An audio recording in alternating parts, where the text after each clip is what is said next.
13 வயசு பையன், 15லேருந்து 13 வயசு பையன் விஜயோடைய பேரை சொல்லி வீடியோ போட்டு மக்கள்கிட்ட வந்து நான் உங்களுக்கு அதை செய்கிறேன் இதை செய்கிறேன் ஆசை வார்த்தை காட்டி பல லட்சம் கோடிகளை இந்த தமிழ்நாட்டில் ஏமாற்ற முடியும்னா அது இந்த தமிழ்நாட்டில் தான். காரணம் என்ன சொல்ல, அந்த பையனுக்கு என்ன தோணுச்சு, இந்த தமிழ்நாட்டில் எவ்வளோ சீட்டிங் பண்ணாலும் எவ்வளோ ஏமாத்தினாலும் தண்டனை இல்லை, நம்ம தப்பிச்சிக்கலாம் அப்படின்ற எண்ணம் இந்த திமுகன்ற கட்சிகள் கொடுத்தது, அதிமுகன்ற கட்சிகள் கொடுத்தது.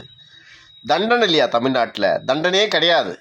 நான் தான் சொல்லிட்டேன், திடீர்னு வருவாங்க ஊனமற்ற குழந்தைங்க, அப்படியே ஆம்படியான விதவிகள் பாருங்கள் இவங்களுக்கு உதவி செய்யுங்க அப்படின்னு அப்படியே கரிசனை காட்டின்னு வருவாங்க. உங்களுடைய அனுதாபம், உங்களுடைய உதவணுன்ற எண்ணம் ஏமாற்றப்படுகிறார்கள். நான் பல முறை சொல்லியிருக்கேன், ஏமாற்றப்படுகிறார்கள். இந்த சின்ன விஷங்க, இது விஷம் அப்படின்னு அவங்க அப்பா அம்மாக்கெல்லாம் தெரியாதா? 36 லட்சம் ஒரே ரெடி கேஷ் கொடுத்து 39 லட்சம் டார் ராக்ஸ் கார் வாங்குற ரேஞ்சுக்கு ஒரு 13 வயசு பையனுக்கு காசு எங்கேருந்து வருது? எவ்வளோ சீட்டிங்! இதெல்லாம் விஷம். இது எதிர்காலத்தில் எத்தனை பேர் பொழப்ப கெடுக்கும்? இப்படி திருடி இந்த தமிழ்நாட்டில் பொழைக்கலான்ற எண்ணத்தை இந்த திமுக அரசு தான் கொடுத்தது. முழுக்க நான் திமுக காரனை தான் குற்றம் சாட்டுவேன். இந்த கேடு கட்டவனுங்க, இந்த நாட்டை ஆண்டானுங்க, தமிழன் வந்து பரதேசியாக பிச்சைக்காரனாகவும் ஆயிட்டான். இந்த பரம்போக்குங்க எங்கேருந்தோ வந்து தமிழனை ஏமாற்றி 13 வயசு குழந்தை கூட எங்களை ஏமாத்துது. 13 வயசு வந்தேரி குழந்தை கூட எங்களை ஏமாத்துது, பல கோடி ஏமாத்துது. விஜய் பேரை சொல்லி அவனை பேரை சொல்லி. நான் அன்றைக்கே இதே நாம் தமிழ் கட்சி அந்த பையன் வீடியோ போட்டு எதுனா போட்டால் செருப்பை கட்டுன்னு அடிச்சிருப்பாங்க. சீமான் கிட்ட பேசினாரடான்னு சொல்லி தொழில்நுட்பம்லாம் எதுனா பயன்படுத்தினு உதச்சிருப்பானுங்க. விஜயோட கட்சியில் இருக்கிற பசங்க அந்த ஊருக்கார பொறுப்பாளர் என்ன பண்ணிட்டு இருந்தாங்க, அந்த பையனோட சீட்டிங் பண்ணுறான்னு தெரியாதா?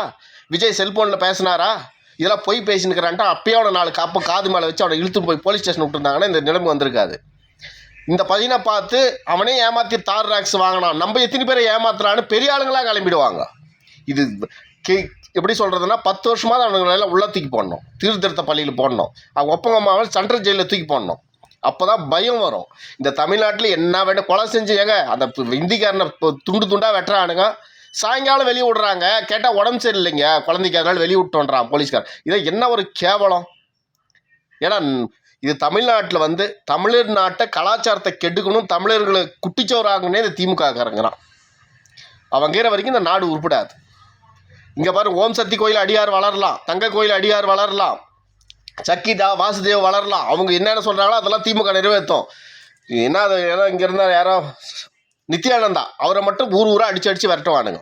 ஏன்னா அவன் தாய்மொழி தமிழ், இவங்க தாய்மொழி தமிழ் இல்லை. இவ்வளோதான் வித்தியாசம்.